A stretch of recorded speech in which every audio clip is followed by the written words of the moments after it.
시민대표단 여러분 안녕하십니까?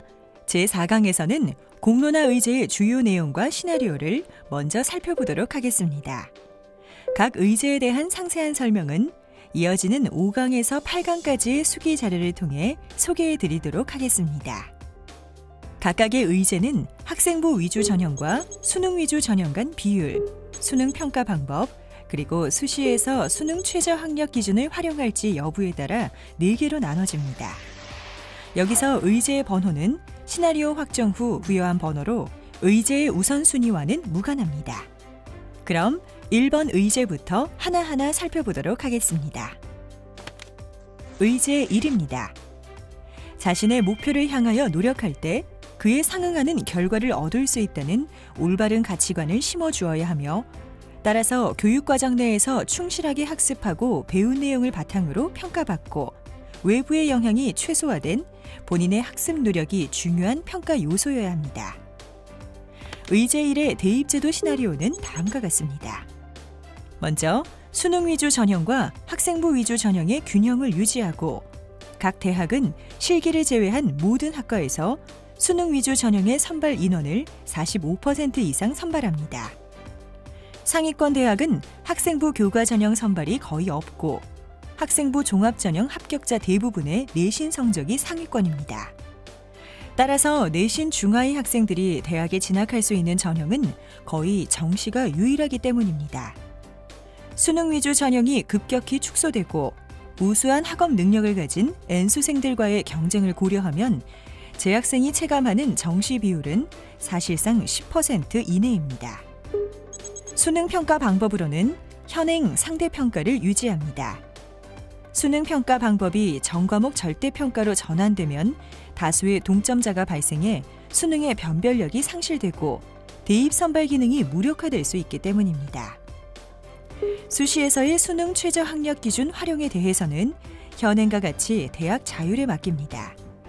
이에 대하여 교육부는 대학에 어떠한 영향력도 행사해서는 안 됩니다. 의제 2입니다. 더 이상 성적으로 줄 세우는 방식에 얽매여 다수 학생을 좌절하게 만들어서는 안 되고, 상대적 서열보다 학습자의 학업 성취가 더 의미 있게 반영되는 대입 제도가 마련되어야 합니다. 이를 통해 치열한 경쟁과 줄 세우는 학교 수업보다 다양한 소질과 적성, 배움이 실현되는 학교 수업이 가능해집니다. 의제 2의 대입 제도 시나리오는 다음과 같습니다. 먼저 학생부 교과 전형과 학생부 종합 전형, 수능 위주 전형 간 비율은 대학의 특성과 대학이 처한 상황이 매우 다르므로 대학의 자율에 맡깁니다. 단, 특정 전형에 과도하게 치우쳐 학생의 전형 선택권이 제한되지 않도록 합니다. 수능 평가 방법으로는 수능 전과목 절대 평가를 실시합니다.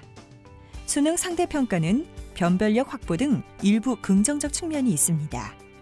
하지만 상대 평가로 인한 치열한 경쟁과 줄 세우는 교실 수업, 학생의 다양한 생각보다는 획일화된 답을 요구하는 교실 수업, 반복적인 문제풀이식 교실 수업 등 심각한 부작용이 큽니다. 지금의 수능 평가 방법은 절대 평가와 상대 평가가 혼용되어 있어 수학 등에 대한 경쟁이 치열해지는 폐해가 심각하므로 전과목 절대 평가를 도입해야 합니다. 수시에서의 수능 최저 학력 기준 활용에 대해서는 수시에서 수능 최저 학력 기준을 대학이 활용할 수 있도록 하되 반영 영역수를 확대하거나 더 높은 등급을 요구하는 등 현행보다 더 강한 기준을 요구하지는 않습니다. 의제 3입니다.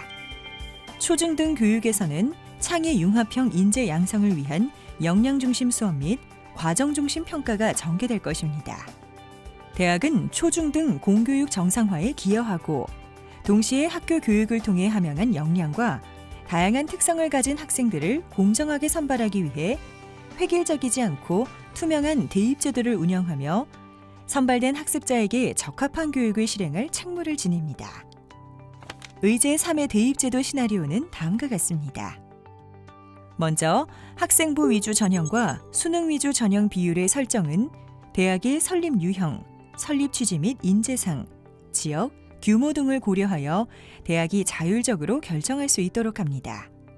다만 특정 유형의 전형 방식 하나만으로 모든 학생을 선발하는 것은 지양합니다.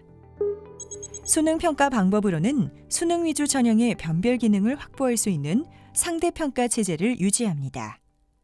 수시에서 수능 최저 학력 기준의 설정 여부는 대학의 특성 내지 모집 단위 특성에 따라 자율적으로 결정할 수 있도록 합니다. 다만 그 수준은 학생부 종합 전형 혹은 학생부 교과 전형의 취지를 반영하는 수준에서 설정하고 수시 수능 최저 학력 기준을 설정하는 경우에도 지원자의 전공이나 계열과 유관한 영역으로 그 적용 범위를 제한함을 권장합니다. 의제 4입니다. 이번 대입제도 개편은 수능 위주 전형의 확대와 학생부 종합 전형의 비중 축소 및 공정성 회복이라는 사회적 요구에 부응하는 것이어야 합니다. 또한 대학마다의 서로 다른 여건을 고려하면서도 학부모와 학생의 입장에서 단순하고 공정한 대입제도여야 합니다. 의제 4의 대입제도 시나리오는 다음과 같습니다. 먼저 수능 위주 전형을 확대하며 학생부 교과 전형과 학생부 종합 전형의 비율은 균형을 이루도록 합니다. 각각 전형의 비율을 수치로 제시하는 것은 명확한 지침으로서의 효과는 강하지만 대학마다의 여건이 다르기 때문에 일률적으로 적용하기엔 어려움이 있습니다. 따라서 세부적 비율은 각 대학의 여건을 존중하여 대학이 결정하게 합니다. 수능 평가 방법은 상대 평가를 유지합니다. 수능 위주 전형이 독자적인 전형 도구로서 의미를 지니기 위해서는 수능 성적의 변별력이 있어야 하기 때문입니다. 수시에서 수능 최저 학력 기준의 설정 여부는 대학의 자율에 맡깁니다.